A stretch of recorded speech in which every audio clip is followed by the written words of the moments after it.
तो hello students, आप सभी का स्वागत है मेरे चैनल में एक बार फिर से। और आज मैं नहीं पढ़ाऊंगा आप सभी को लॉगरिदम, क्योंकि आज मैं स्टार्ट करने वाला एक नया चैप्टर जो कि है बहुत ही आसान पर आप समझते हार्ड। इस चैप्टर का नाम है ट्रिगोनोमेट्री। आप सभी को लगता होगा ये चैप्टर बहुत ही हार्ड है, पर मैं आज आपको इसको जिस तरीके से समझाने वाला हूँ, इसका बेसिक कॉन्सेप्ट, ट्रिग्नोमेट्रिक रेशियोज और वगैरह वगैरह आपको सब समझा दूंगा। फिर आपको लगने लगेगा ट्रिग्नोमेट्री तो बड़ा आसान चैप्टर है। तो फटाफट से बिना टाइम वेस्ट किए अपना चैप्टर शुरू करते हैं। फटाफट से हम लोग पहले एक राइट एंगल ट्रायंगल बना लेते हैं। हमारा राइट एंगल ट्रायंगल बन गया। इसमें एक 90 डिग्री दे देते हैं, ये इसको नाम भी दे देते हैं ए बी सी। अब इस साइड का नाम ए है क्योंकि ये ए एंगल के ऑपोजिट में, वैसे ही इसका नाम बी है, इसका नाम सी है। अब आप सभी से मैं पूछूंगा हाइपोटेन्यूज क्या है, तो आप बोलेंगे ए सी, क्योंकि ये 90 डिग्री में ऑपोजिट साइड है। अब अगर मैं आपसे पूछूं इसमें परपेंडिकुलर और बेस क्या है, तो आप बोलेंगे परपेंडिकुलर है ए बी और बेस है बी सी, पर आप बिल्कुल गलत है। ट्रिग्नोमेट्री अगर आप बोलना चाहे राइट एंगल ट्रायंगल में इसके एक और एंगल होता है जिसे हम कहते हैं थीटा। अब जैसे मान लेते हैं ये वाला एंगल हमारा थीटा है, ये एंगल अगर हमारा थीटा है तो इसके जो ऑपोजिट में साइड है, मतलब साइड ए, ये होगा हमारा परपेंडिकुलर। लिख लेते हैं हम लोग,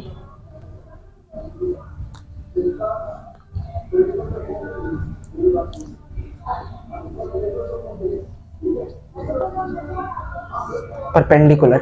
और अगर मान लेते हैं अगर यहां पर हमारा थीटा हुआ तो ये वाला एंगल हो जाएगा हमारा परपेंडिकुलर, और जो भी एक बचा वो हो जाएगा हमारा बेस। तो आप सभी को ये तो समझ आ ही गया होगा। तो चलिए अब हम लोग थोड़ा आगे बढ़ते हैं। ट्रिग्नोमेट्री में टोटल 6 शब्द होते हैं, शायद उन्हें शब्द ही कहते हैं मुझे। साइन, कॉस, टैन, कॉट, 4 हो गया, सेक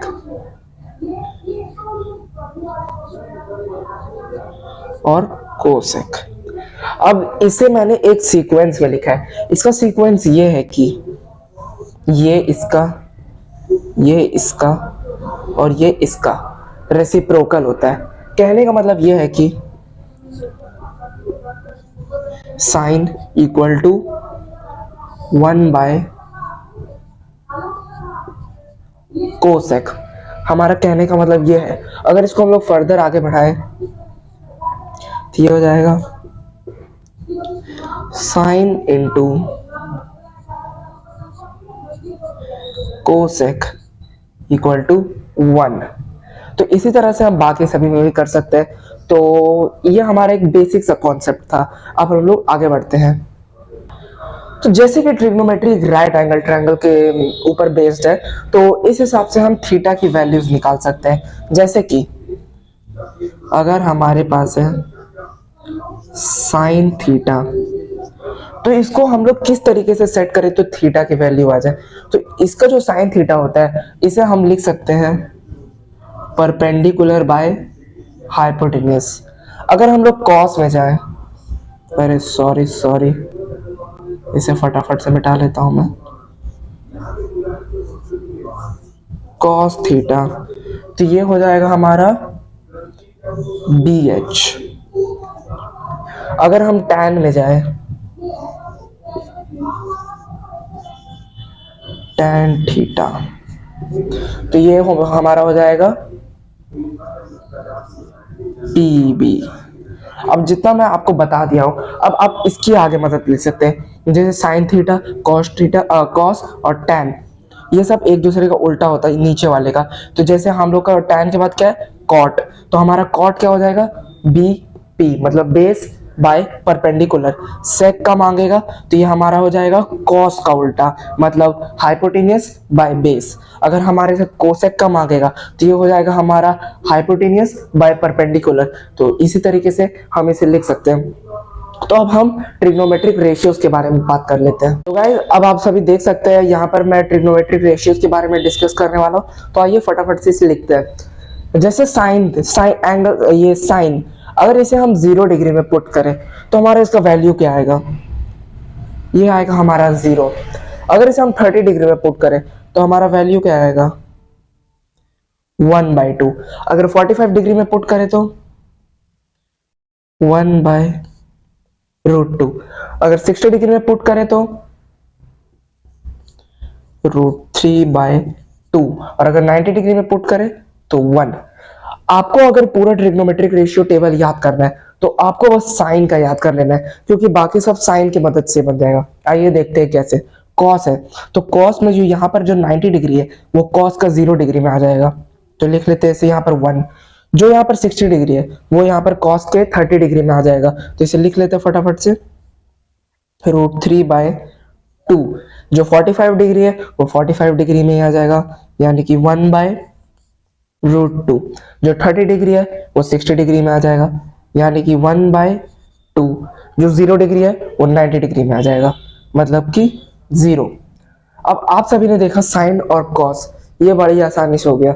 अब हमें टैन के लिए चाहिए, तो टैन का कैसे आएगा? जब भी हम ये साइन और कॉस के 0 डिग्री को डिवाइड करें तो ये आएगा। जैसे देखते हैं टैन का अगर 0 डिग्री हमें चाहिए तो हमें इसका और इसको डिवाइड करना पड़ेगा, मतलब 0/1। तो इसे जब हम डिवाइड करेंगे तो क्या आएगा हमारा 0। इसका मतलब टैन 0 डिग्री कितना हुआ 0। आप सभी को समझ आ गया होगा। उसी तरह से हम 30 डिग्री में करेंगे। जब हम इन दोनों को डिवाइड करेंगे तो हमारा क्या आएगा, मैं फटाफट से देख लेता हूं। तो हमारा यहां पर आएगा 1/√3। जब हम इन दोनों को डिवाइड करेंगे तो क्या आएगा 1। जब इन दोनों को डिवाइड करेंगे तो क्या आएगा √3। और जब इन दोनों को डिवाइड करेंगे यानी कि 1/0, तब क्या आएगा, आइए देखते हैं। जब भी हम इसे डिवाइड करें तो यहाँ पर आ जाएगा 0 और डिविडेंड में आ जाएगा 1। तो हम इसे कितने बार में भी कर ले, ये इन्फिनाइट चलते जाएगा। तो इस हिसाब से tan 90 डिग्री कितना हुआ इन्फिनाइट। कॉट में देखते हैं, तो जो कॉट है मैं आप सभी को बताया ही था कि जो साइन होता है वो कोसेक का उल्टा होता है, जो कॉस होता है वो सेक का उल्टा होता है, और जो टैन होता है वो कॉट का उल्टा होता है। तो हमने टैन निकाल ही लिया है तो कॉट भी निकालते हैं। तो जैसे ये 0 है तो ये कितना हो जाएगा 0/1। इसका मतलब कितना हुआ 0, ठीक है। सॉरी, ये हो जाएगा 1/0। तो 1/0 मतलब कितना होता है इन्फिनिटी। जब हम इसका रेसिप्रोकल करें तो क्या आएगा √3। जब 1 का रेसिप्रोकल करें तो क्या आएगा 1। जब इसका रेसिप्रोकल करें तो 1/√3। और जब इसका रेसिप्रोकल करें तो 0। यहाँ पर आप एक और चीज नोटिस कर पाएंगे, जो यहाँ पर 90 डिग्री है वो यहाँ पर 0 डिग्री है, जो यहाँ पर 60 डिग्री है वो यहाँ पर 30 डिग्री है। यही साइन और कॉस वाला कॉन्सेप्ट।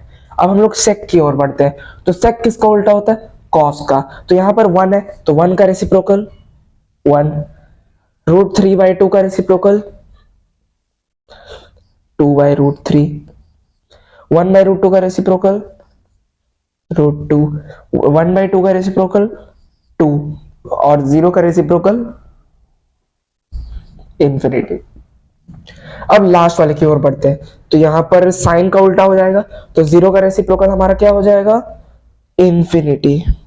यहां पर आप एक और चीज अभी नोटिस कर सकते हैं, यहां पर भी वही साइन और कॉस वाला कॉन्सेप्ट लगेगा। जो 90 डिग्री वो 0 डिग्री, जो 60 डिग्री वो 30 डिग्री। देख ले, आप चेक भी कर सकते हैं। जैसे ये हुआ तो अब आगे इसका रेसिप्रोकल करें तो 2। आप देख सकते हैं जो यहाँ पर 60 डिग्री वो 30 डिग्री भी आ गया, तो बाकी इसी हिसाब से लिख लेते हैं। इसका मतलब यहाँ पे आएगा √2, यहाँ पे आएगा 2/√3, और यहाँ पे आ जाएगा 1। तो हमारा ट्रिग्नोमेट्रिक रेशियो इसी के साथ कंप्लीट हो गया है। अगर आपको इसे समझने में कोई भी दिक्कत आई हो तो आप मुझे कमेंट कर सकते हैं। तो गाइज ये वाला वीडियो हमारा काफी लंबा हो रहा है। मैंने आपको वीडियो की शुरुआत में कह तो दिया था कि मैं आपको पूरा ट्रिग्नोमेट्री पढ़ा दूंगा, पर मेरा मोबाइल का स्टोरेज खत्म हो जाएगा, इसलिए मैं इस वीडियो में इतना ही रखता हूँ। तब तक के लिए बाय।